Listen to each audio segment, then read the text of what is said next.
दोस्तों आज हम लोग पढ़ने वाले हैं एक नया चैप्टर समांतर श्रेणी। 4.4 तक इसके पहले वाले वीडियो में कंप्लीट करा चुके हैं। इस वीडियो के अंदर हम लोग प्रश्नावली 5.1 को पढ़ने वाले हैं, जो एक नया चैप्टर है समांतर श्रेणी। समांतर श्रेणी क्या है, पहले इसके बारे में हम लोग चर्चा कर लें। ये समांतर श्रेणी, इसको इंग्लिश में अर्थमेटिक्स प्रोग्रेशन भी कहते हैं। देखिए क्वेश्चन बाद में करेंगे, चैप्टर का जो क्वेश्चन दिया हुआ है उसको बाद में करेंगे। थोड़ा सा इसका जो बेसिक चीज़ है उसको जान लेंगे हम पहले। तो देखिए समांतर श्रेणी इंग्लिश में अर्थमेटिक्स प्रोग्रेशन भी इसे कहते हैं, और शॉर्ट में इसे एपी कहते हैं। शॉर्ट में एपी भी बोलते हैं, जिसका फुल फॉर्म अर्थमेटिक्स प्रोग्रेशन होता है। देखिए एग्जाम्पल के लिए एक श्रेणी लिए हुए हैं 1 2 3 4 5 6 डस्ट। देखिए ये एपी अगर समांतर श्रेणी के रूप में कब होगा, समांतर और श्रेणी। ये समांतर श्रेणी इसके नाम में ही इसका परिभाषा छुपा हुआ है। ये जो श्रेणी हो वो समांतर होना चाहिए, उसी को समांतर श्रेणी कहते हैं। तो देखिए इसमें ये दोनों के बीच का अंतर को हम लोग सार्व अंतर भी कहते हैं। खैर इसको भी हम लोग बताने वाले हैं, लेकिन पहले इसको समझ लीजिए कि इस दोनों के बीच के अंतर कितना है, 1 है। ये दोनों के बीच के अंतर कितना है, 1 है। ये जगह ये श्रेणी जो है समान रूप से बढ़ रहा है। ये श्रेणी समान रूप से बढ़ रहा है। क्यों समान रूप से बढ़ रहा है, देख लीजिए आप, सामने 1 का ही डिफरेंस है, तो यह समांतर श्रेणी होगा। ठीक है, यह समांतर श्रेणी होगा। अगर एक दूसरा उदाहरण ले रहे हैं, अगर 2 5 6 7 9 डस्ट, क्या ये समांतर श्रेणी है? तो इसका हम सार्व अंतर ये देख लेंगे। सार्व अंतर, कॉमन डिफरेंस, हिंदी में सार्व अंतर कहते हैं और इंग्लिश में कॉमन डिफरेंस कहते हैं। देखिए इसके बीच का अंतर को देख लेंगे, श्रेणी देख लेंगे ये कितना है। तो ये दोनों के बीच का अंतर 3 है, ये दोनों के बीच का अंतर 1 है, और ये दोनों के बीच का अंतर 1 है, और ये दोनों बीच का अंतर 2 है। क्या ये समान रूप से इसमें वृद्धि हो रहा है? क्या हो रहा है? नहीं। तो यह समांतर श्रेणी नहीं है। क्यों नहीं? तो देखिए यहाँ 3 है, ये दोनों के बीच का अंतर 3 है, अब यहाँ सीधे 1 हो गया है, यहाँ 1 हो गया है, और यहाँ 2 हो गया है। तो इसलिए यह समांतर श्रेणी नहीं है। यह एपी नहीं है। ठीक है, आप लोग समझ रहे हैं। देखिए समांतर श्रेणी में के बाद एक कॉमन डिफरेंस, कहाँ गया बुक, सार्व अंतर।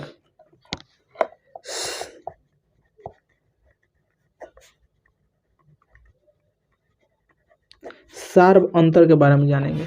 सार्व अंतर क्या है, जिसको हम इंग्लिश में कॉमन डिफरेंस कहते हैं।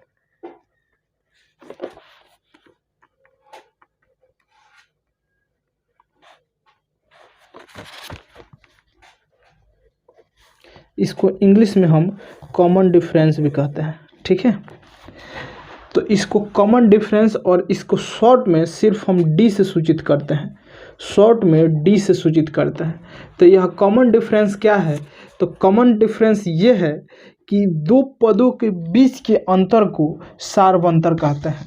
दो पदों के बीच के, लिख लीजिएगा इसको कि दो पदों के बीच के अंतर को सार्व अंतर कहते हैं। वो दो पद क्या है, पहला ये 2 5 6 7 9 ये पद है, और ये दोनों पद के अंतर को सार्व अंतर कहते हैं। और एक चीज और जानना है कि यहाँ एक और लिख लेना है, प्रथम पद।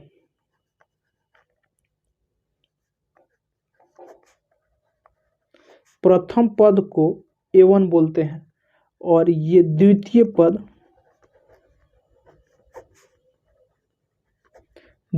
पद को A2 बोलते हैं।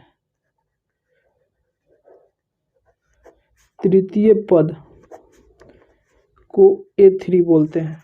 ठीक है, चतुर्थ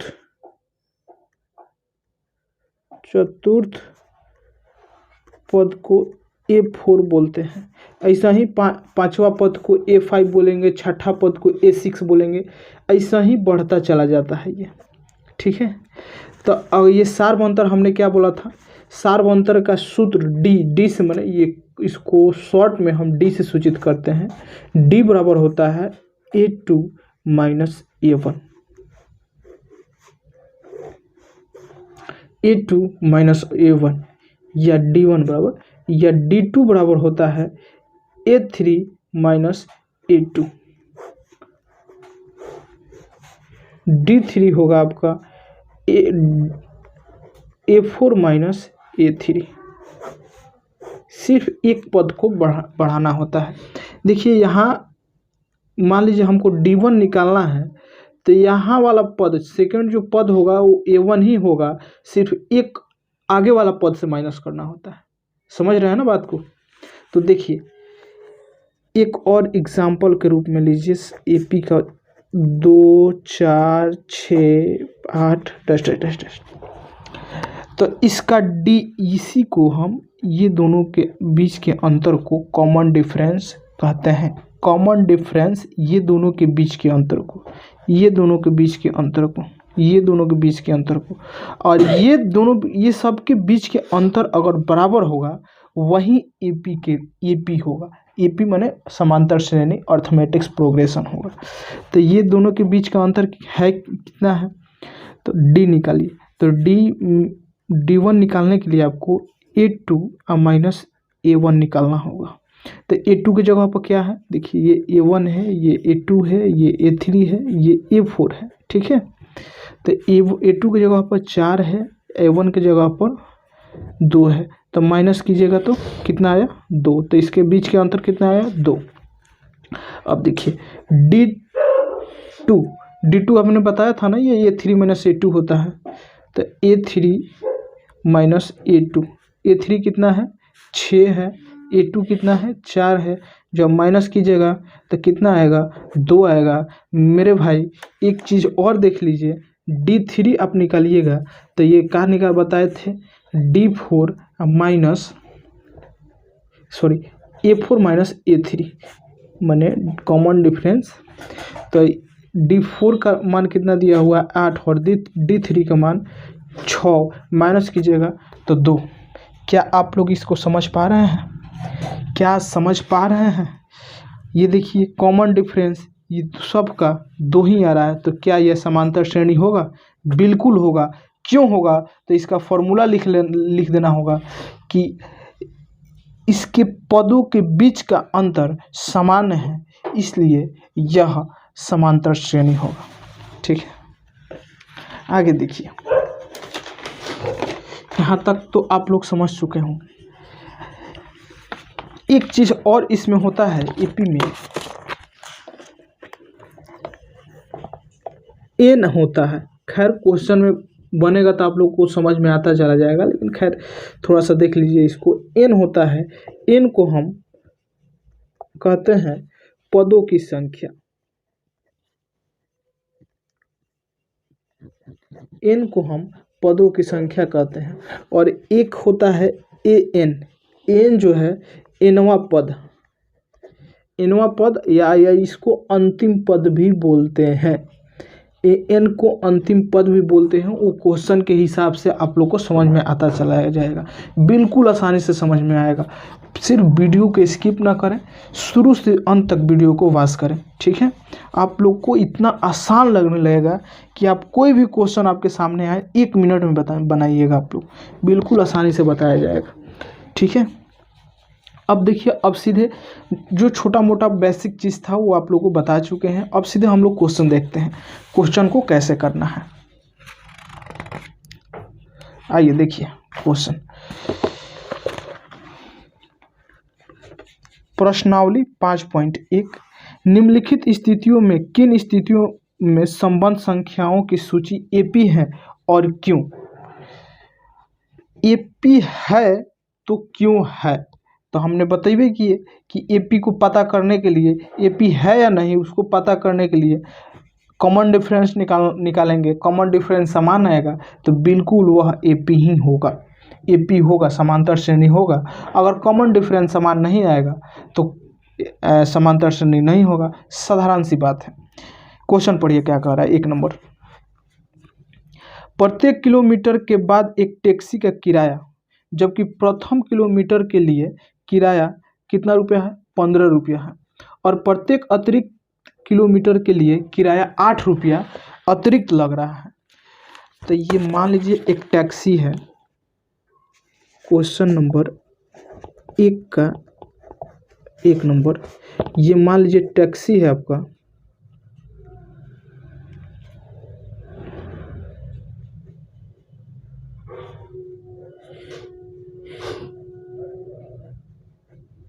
ये टैक्सी है और ये मान लीजिए प्रथम किलोमीटर है, यहाँ से यहाँ तक 1 किलोमीटर है, तो इसका दिया हुआ है 15 रुपया। ठीक है, प्रथम किलोमीटर का 15 रुपया लग रहा है। और उसके बाद जब द्वितीय, प्रथम पद माने A1, ठीक है, A1, द्वितीय किलोमीटर, द्वितीय माने A2 में 8 रुपया अतिरिक्त लग रहा है। 1 किलोमीटर का 15 रुपया लग रहा है, उसके बाद का जो है उसका 8 रुपया अतिरिक्त लगता है। तो पहले 15 तो लगता ही लगता है, 8 रुपया और लग रहा है, तो A2 टोटल कितना हो जाएगा, 8 15 8 23 हो गया। और तीसरा किलोमीटर के लिए फिर 8 रुपया बढ़ जाता है, तो A3 कितना आ जाएगा, 23 रुपया तो लगेगा ही लगेगा 2 किलोमीटर का, और तीसरा किलोमीटर जाने के लिए 8 रुपया और बढ़ेगा, तो 8 रुपया और बढ़ेगा तो 31 रुपया हो जाएगा। तो देखिए एक चीज़ और आप लोग को हम बता दें कि AP अगर है कि नहीं, समांतर श्रेणी के रूप में है कि नहीं, इसको पता करने के लिए कम से कम 3 पद का A1 A2 A3, ये 3 पद का जानना बहुत ज़रूरी है। 3 पद निकालना बहुत ज़रूरी है। ये 2 पद से D1 निकाल दीजिए तो कैसे पता चलेगा कि D1 समान है कि नहीं। तो इसलिए 3 पद में आपका D1 D2 कम से कम 2 डिफरेंस निकाल कर देखना होगा। दोनों अगर समान है तो वो समांतर श्रेणी में है। देखिए कैसे हम बता रहे हैं। तो क्या लिखेंगे, तो यहाँ लिखेंगे, माने प्रॉपर ऐसे भाषा में लिखना होगा। प्रथम किलोमीटर का किराया, प्रथम जब बोल दिया है तो समझेंगे कि A1 का बात हो रहा है। कितना रुपया लगा है, 15 रुपया, ठीक है। और द्वितीय किलोमीटर,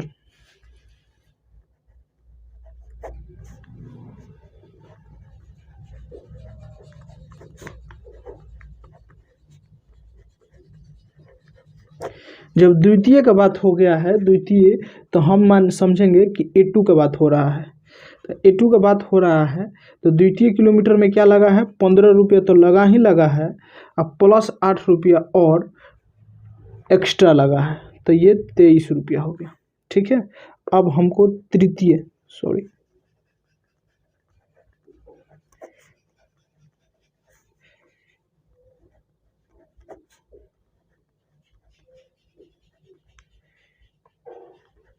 तृतीय किलोमीटर माने A3 बराबर,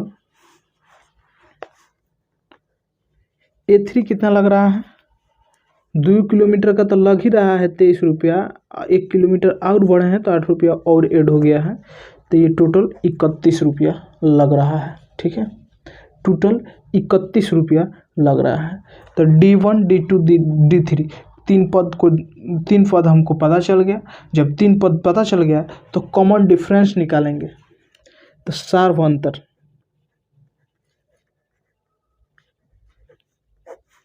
सार्वंतर डी से सूचित करते हैं D1। तो D1 का फॉर्मूला आपको बताए हैं कि A2 माइनस A1 होता है। तो A2 हमारा कितना है, 23 है, A1 कितना है, 15 है, माइनस कीजिएगा तो कितना आएगा, 23 में से 15 को माइनस कीजिएगा तो मेरे भाई 8 रुपया आएगा, ठीक है। अब क्या निकालेंगे, सार्वंतर D2, सार्वंतर D2। तो D2 का फॉर्मूला बताया है A3 माइनस A2। A3 कितना है, A3 ये कहा आया है 31, A2 कितना है 23, कितना आया, माइनस कीजिएगा तो 8 रुपया। तो क्या ये कॉमन डिफरेंस सेम आ रहा है? इसमें भी 8 रुपया आया, यहाँ भी 8 रुपया आया। ठीक है, तो लिखेंगे चूंकि सार्व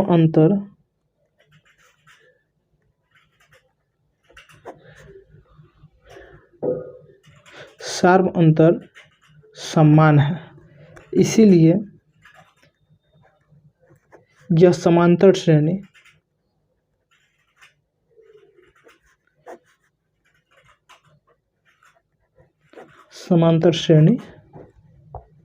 है। क्या समझ में आ रहा है? समझ में आ रहा है तो शेयर जरूर करें और सब्सक्राइब लाइक जरूर करके जाएं, क्योंकि ये आप लोग का इतना तो फर्ज बनता है। 2 नंबर देखते हैं, दूसरा पार्ट, एक का दूसरा पार्ट। किसी बेलन में उपस्थित हवा की मात्रा जबकि वायु निकालने वाला एक पंप प्रत्येक बार बेलन की शेष हवा का 1/4 भाग निकाल देता है। देखिए एक क्या बोल रहा है, बोल रहा है कि एक बेलन है, उसमें हवा पंप करना है, इसमें हवा जो है पंप करना है। ठीक है,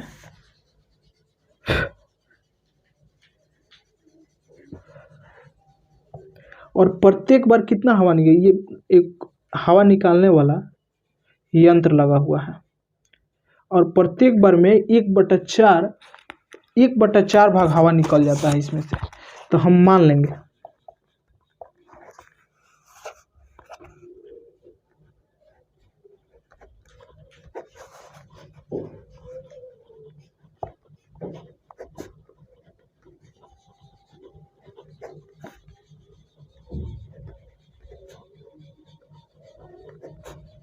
माना बेलन की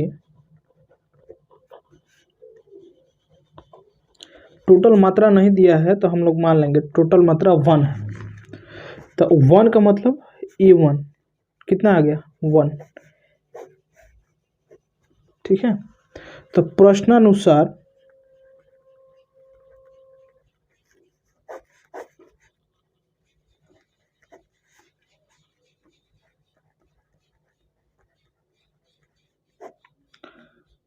हवा निकाला कितना, 1/4।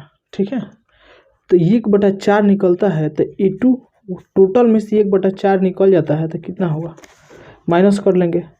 तो इसके बटा में कुछ नहीं है, तो 1 है, एलसीएम 4 हो जाएगा, 4 एकम 4 माइनस 1, सीधे 3/4। A2 का मान 3/4 आ गया। ठीक है, अब इसी तरह सेकेंड बार क्या करना है,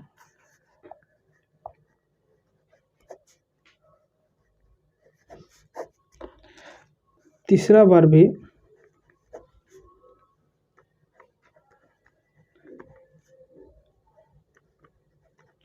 हवा निकला कितना, 1/4। तो ये A3 कितना हो जाएगा, 3/4 इंटू 1/4 गुना कीजिएगा तो 3/16 हो जाएगा, सॉरी हाँ 3/16 हो जाएगा A3 का मान। तो अब यहाँ से क्या करेंगे, A1 A2 A3 तो निकल ही गया, तो अब क्या करेंगे, कॉमन डिफरेंस निकालेंगे, सार्व अंतर।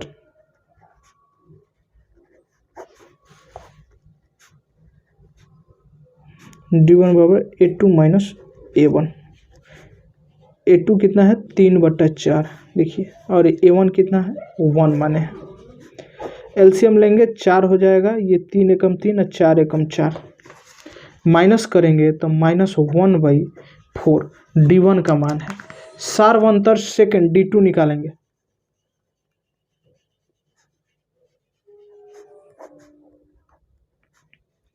D2 का फॉर्मूला बताए हैं A3 माइनस A2। A3 कितना आया है, 3/16 आया है,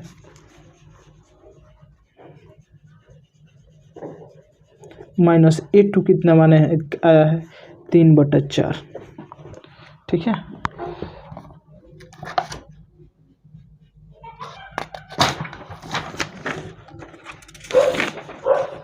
देखिएगा इसको,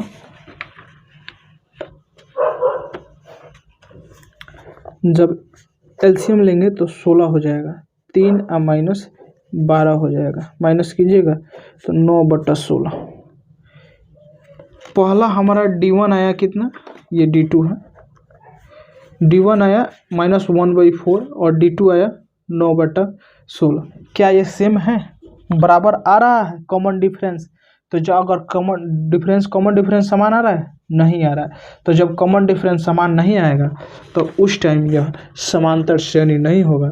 लिखेंगे D1 not equal to D2। इसीलिए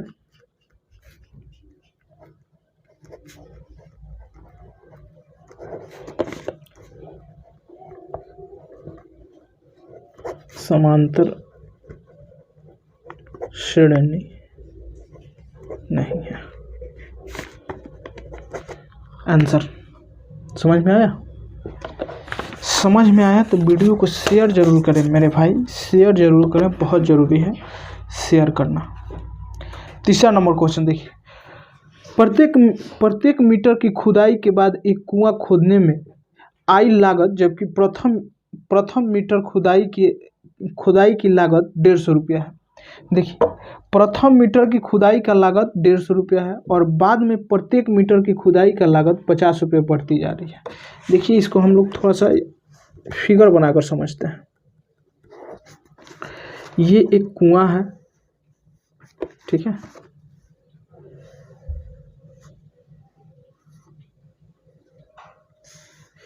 मान लीजिए यहाँ से लेकर यहाँ तक 1 मीटर है, तो A1 कितना रुपया लग रहा है, पहला पार्ट में 150 रुपया लग रहा है, ठीक है। और प्रत्येक मीटर बढ़ने पर, 1 मीटर पे क्या तो 150 लगता ही है, और प्रत्येक मीटर बढ़ने पर लग रहा है 50 रुपये बढ़ जा रहा है। तो यहाँ से यहाँ तक ये हो गया A2, तो A2 कितना बढ़ जा रहा है, 50 रुपये। तो A1 150 और प्लस 50 बराबर टोटल 200 रुपये लग रहा है। अब यहाँ से ये A3 कितना लग रहा है, 200 और प्लस 50 बराबर 250। समझ गए ना? तो A1 A2 A3 इसी पद में बढ़ता चला जा रहा है। तो लिखेंगे, भाषा देकर लिखेंगे, चूंकि यहाँ से बनाते हैं,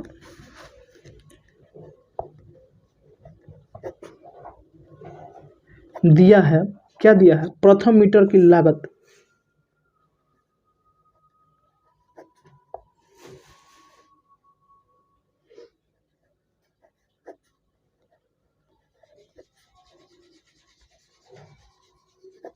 प्रथम मीटर की लागत कितना दिया हुआ है, 150 रुपया A1।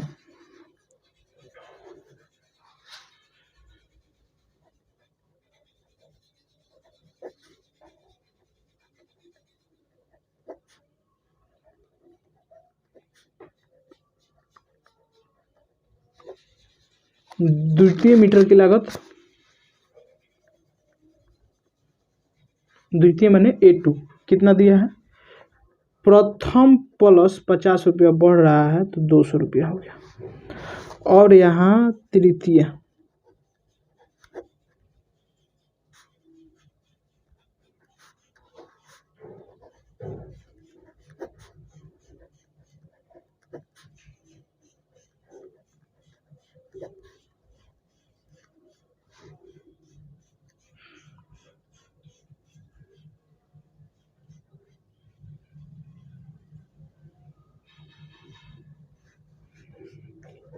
दो 200 प्लस 50 बराबर 250।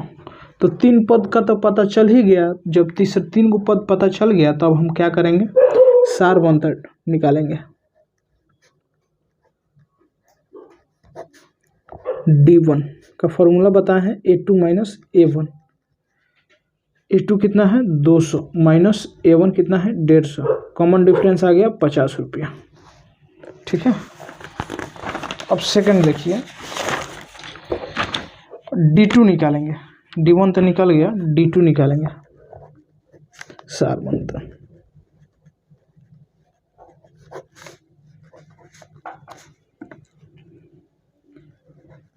A3 माइनस A2, A3 कितना है, 250 माइनस A2 कितना है, 200, माइनस करने पे 50 रुपये। क्या ये D1 और D2 सेम आ रहा है? D1 भी 50 रुपया और D2 भी 50 रुपया। तो जब ये सेम आ रहा है तो लिखेंगे चूंकि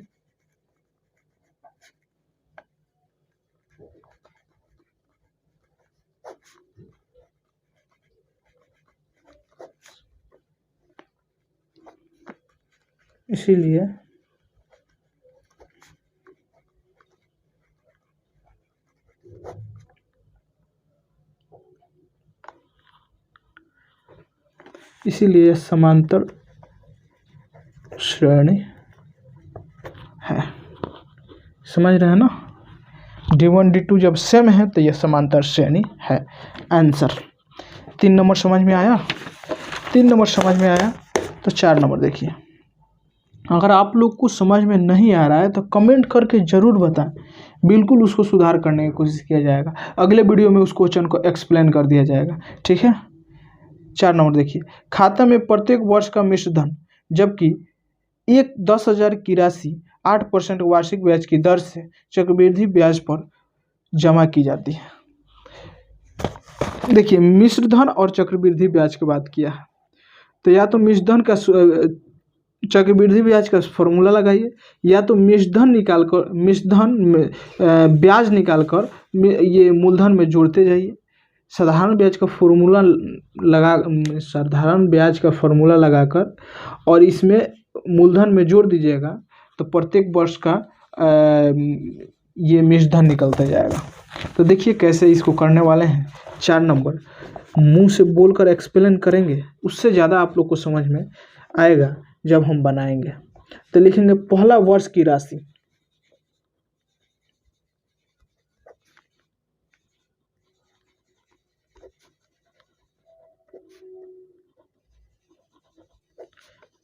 A1 देखिएगा 10,000 रुपया दिया हुआ है क्वेश्चन में, ठीक है। और दर दिया हुआ है कितना? दर कितना है? 8% वार्षिक ब्याज की दर से। और क्या दिया हुआ है? समय आपका तो 1 वर्ष रहेगा ही। तो A1 तो निकल गया, 10,000 निकल के गया, दिया ही है।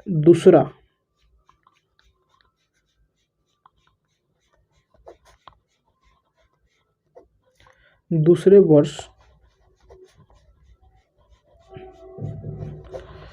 वर्ष का ब्याज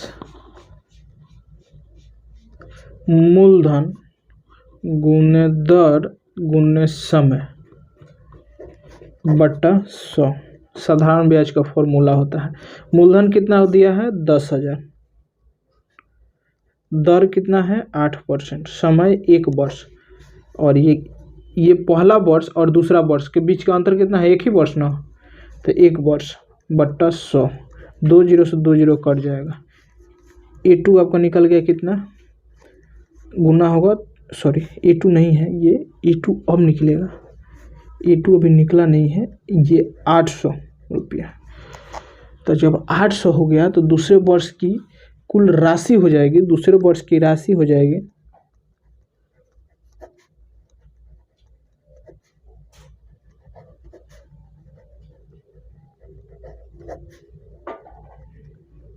A2 हो जाएगा 10,000 प्लस 800 ऐड होगा तो 10,800। A2 आ गया 10,800। अब हम A3 निकालेंगे, ठीक है। A3 निकालेंगे तीसरे वर्ष का ब्याज।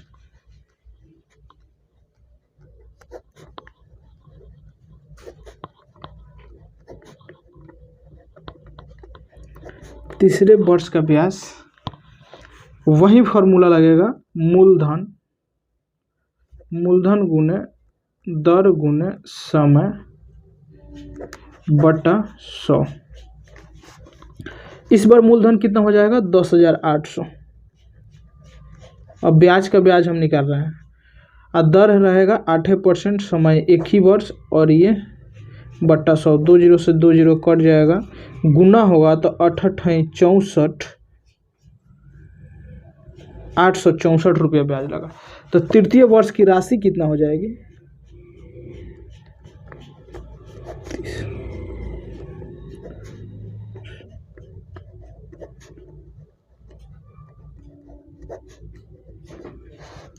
तीसरा वर्ष का राशि कितना हो जाएगा, तो 10,800 में ये 864 जुटेगा।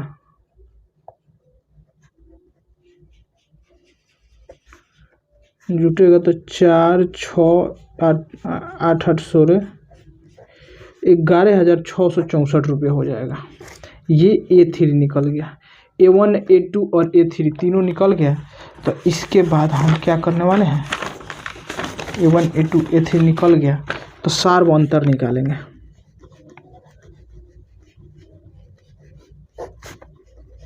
D1 सार्व अंतर D1 का फॉर्मूला होता है B1 minus A2 minus A1। A2 कितना आया है, तो A2 देखिएगा 10,800 आया है और A1 10,000 दिया हुआ था, तो 10,800 माइनस 10,000 माइनस कीजिएगा तो 800। सार्व अंतर सेकंड,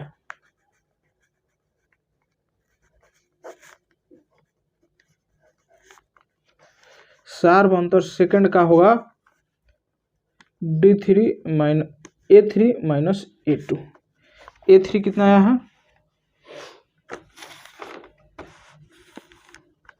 11,664 माइनस A2 10,800।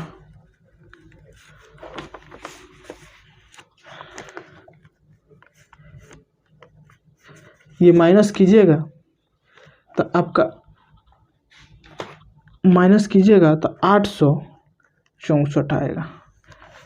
क्या D1 और D2 समान आ रहा है, D1 और D2 समान आ रहा है, नहीं आ रहा है ना। तो जब समान नहीं आ रहा है तो यह समांतर श्रेणी के रूप में नहीं होगा। लिखेंगे चूंकि D1 नॉट इक्वल टू,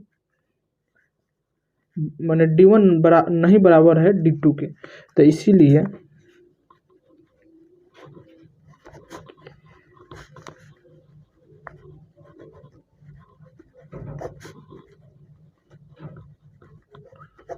यह समांतर श्रेणी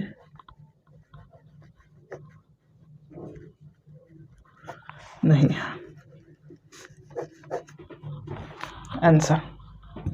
चलिए वीडियो को इसको यहीं पे बंद करते हैं, आगे फिर दोनों अगले वीडियो में 2 नंबर से पढ़ा जाएगा। थोड़ा सा ये डिफ़िकल्ट था लेकिन खैर कोई नहीं, समझ में आया होगा आप लोग। अगर समझ में आया हो तो वीडियो को लाइक शेयर एंड सब्सक्राइब ज़रूर करें। मिलते हैं फिर से हम लोग अगले वीडियो में, तब तक के लिए बाय।